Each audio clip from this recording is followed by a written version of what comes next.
सतगुरु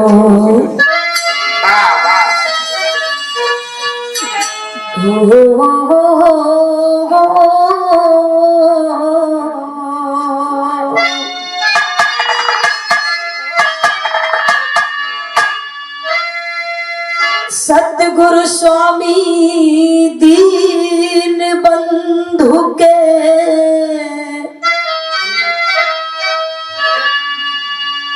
सतगुरु स्वामी दीन बंधु के सदा झुकई बेमार।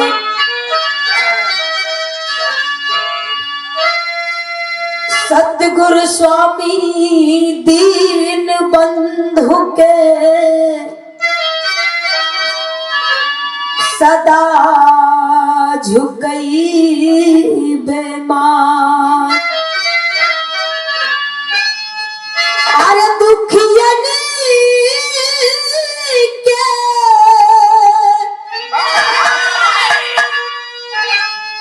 दुख दूर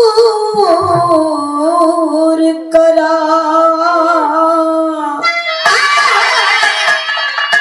जय जय दीनाना।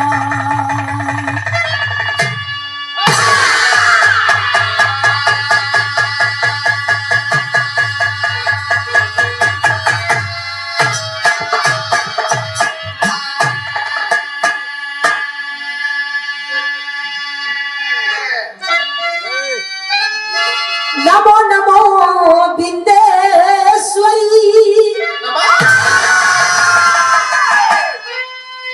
नमो नमो जगदम्ब।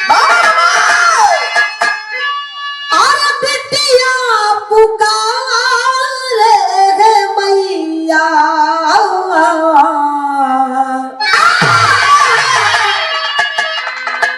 अब करती कहाँ विलंब।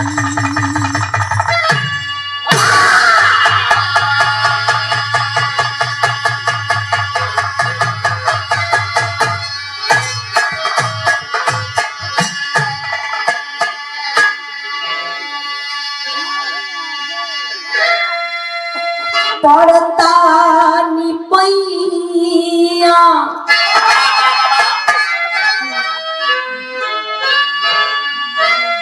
पड़ता निपैया सुनहो देवी मैया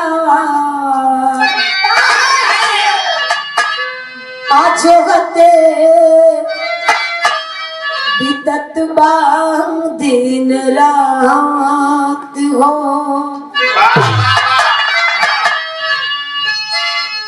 सजवाप कैसे आवाजिया लगाई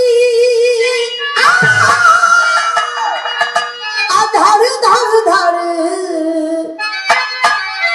कत बझाती हो। धर धर धर कत बझाती हो मैया।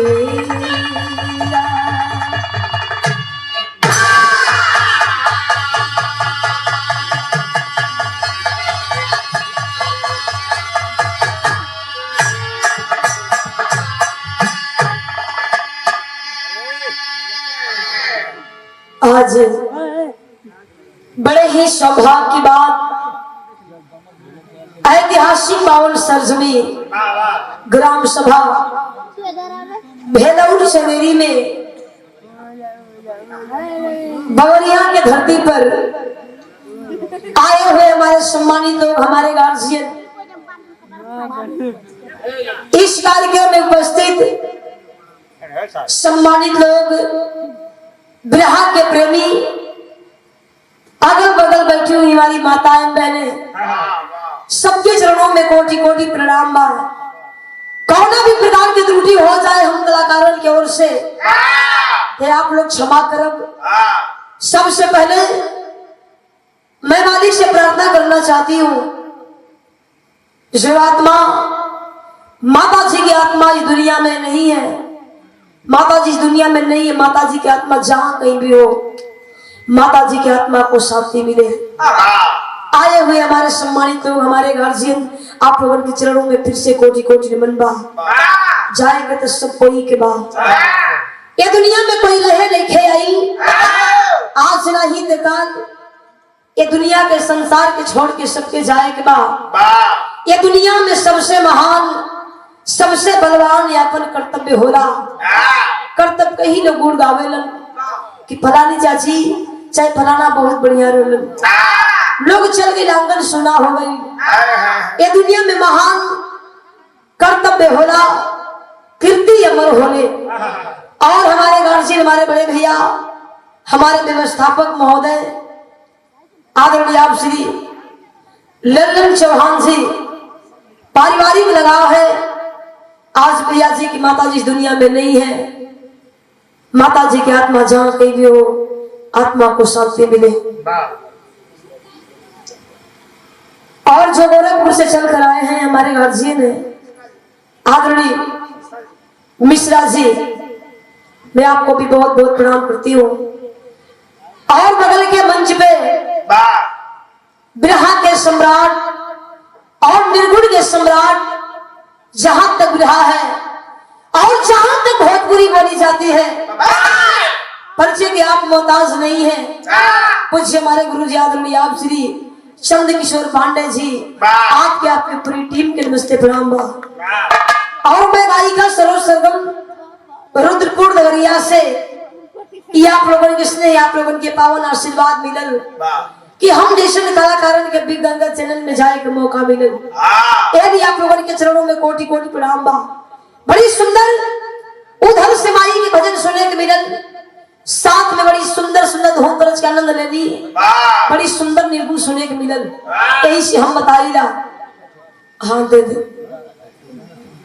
और ये कार्यक्रम की शुरुआत में बिरहा के आप बहुत अच्छे शुभचिंतक हैं इंद्रजीत यादव जी, 101 रुपए देकर के सम्मान किए हैं, आपके बहुत बहुत प्रणाम बा। आप बन के नमस्ते प्रणाम बा। बोझी के धरती से हम बताइए ना, यही अपने हिंदुस्तान का प्रचलित रिवाज है, यही अपने हिंदुस्तान का प्रचलित रिवाज है। कौना भी काम करने से पहले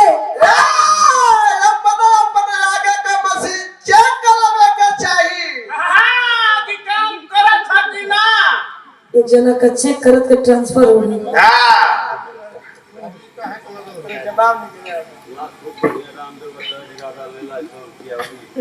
इंद्रजीत यादव जी, अब शुरुआत बा, बैठ जाई। हाँ तो साइड हो जाई तो उन लोगों के दिखे था। 101 रुपए देकर के सम्मान की इंद्रजीत यादव जी, बहुत बहुत नमस्ते प्रणाम। बोझी के धरती से हम बताओ कौना भी नाम कहना से पहले भाई बताओ तो कि अपने अपने आगे का मशीन चेक कर लेने की चाहिए, शर्म नहीं खियावत। कोने बात तो भाई हम बताओ कौना भी काम कहना से पहले तो कहो तो कि अपने अपने आगे का मशीन चेक कर लेने की चाहिए, काम करो था कि ना सही ढंग से। जहाँ ऐसा व्यवस्था रहे, ये लोगों की व्यवस्था रहे, जहाँ रवि रेडियो का व्यवस्था रहे, वहां से कहने की जरूरत नहीं है। संकेत निकलन पूर्वांचल में जिनका कोई जोर नहीं है, साउंड के दुनिया में रवि रेडियो साउंड सर्विस दुबारी से व्यवस्था जेकर बा। अब चेक करबा कौन चीज के चेक करबा, और आवाज कम हो कि टेबल कम हो कि बेस कम हो। अरे जब कम रही तो मान के जी खुद अमल को कबो निको मशीन खराब हो जाए, कबो मशीन ना चेक होई। और ये बिरहा के सुंदर कलाकार आप श्री राम भवन यादव जी, हाँ बोझी के धरती से ना भैया के कहीं जाए के नाल चल गए। बहुत बहुत नमस्ते प्रणाम। बड़ी सुंदर माई के वंदना सुना के मिलन हम बताई ना कौना भी काम करना से पहले लोग अपने अपने पूज्य देवता आराध्य देवता के लोग याद करेला। जैसे कि धनी के चाहे वाला लोग माँ लक्ष्मी जी की याद करेला, बलि के चाहे वाला लोग वीर बलि बजरंग जी की याद करेला। लेकिन हम गायक कलाकार जौना मदारी के कृपा से जौना मदारी के दया से ये मंच से बोले बतियावे के शहर मिलन बिटिया मदारी का वाहन कइले बा पुकार कइले बा। कैसे मास्टर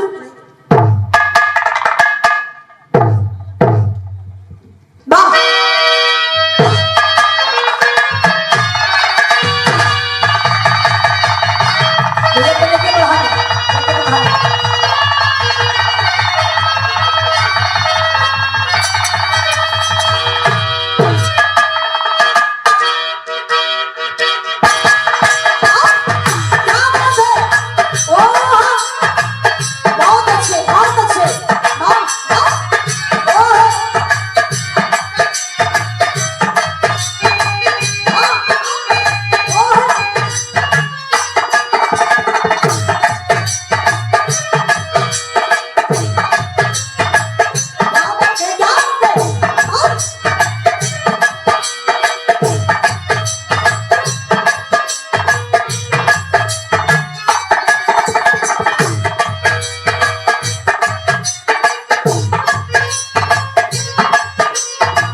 मास्टर गीत बजाऊंगा।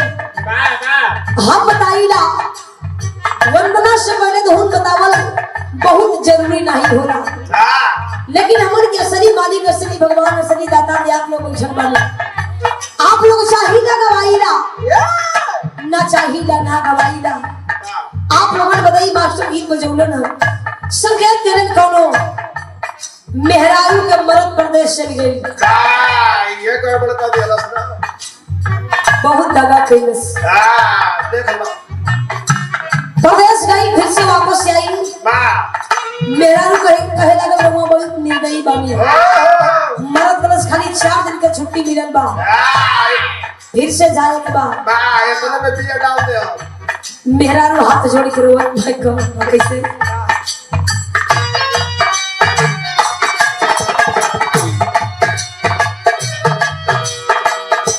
मती जा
के भी अभी सम्मानित किए हमारे गार्जियन आदरणीय श्री राजेश्वर यादव जी भेलौर से मेरी के धरती से।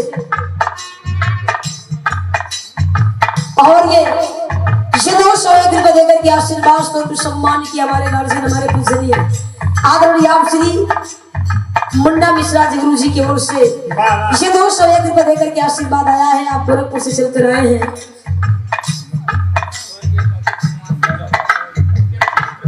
₹101 देकर के सम्मानित किया आदरणीय स्वर्गीय पुण्यवासी कवि जी के सुपुत्र आदरणीय आप श्री राम विजय चौहान जी भेलाऊ से नरी के धरती से ₹101 देकर के सम्मान के चरणों में कोट कोट नमन। आप भूल बन के नमस्ते प्रणाम बा। लेकिन बिटिया बता दी सखरिया कहत बा बिटिया सभा में आजी बिटिया सभा में आजी भाई बिन चार बा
जमाना इतना एडवांस हो गई बा गुरुजी, इतना एडवांस हो गई बा। मंदिर में लोग जात बा एक मुठा के बत्ती लोग जलावत बा, लेकिन मन में पाप बा। कोनो मेहरारू काजल लिपस्टिक लगा के निकल जाई, तुरंत दिमाग भटक जाई। पहले के महीने में मिल जाए तो काम बन जाते। जमाना इतना एडवांस हो गई बा। आखिरी लाइन में